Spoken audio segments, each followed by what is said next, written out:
लाडकी बहीण योजना, लाडक्या बहिणी योजनेबद्दल 1,500 रुपये दिले. महागाई किती वाढली हो? हा, ते 1,500 रुपये तुमचे 15 दिवसात निघून गेले. साधा सिलेंडर 1,000 रुपये आहे,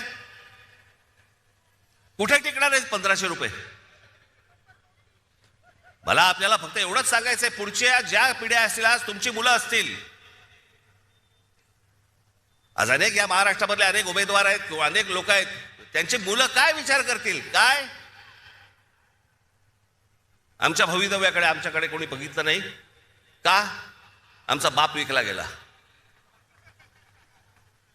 आमच्या आईने पैसे घेतले आणि आमच्याकडे पुढे भविष्य जे आहे आमचं, हे काही घडलंच नाही. आमची शहरं चांगली घडलीच नाहीत, शहरात राहण्यासारखं काहीच नाही.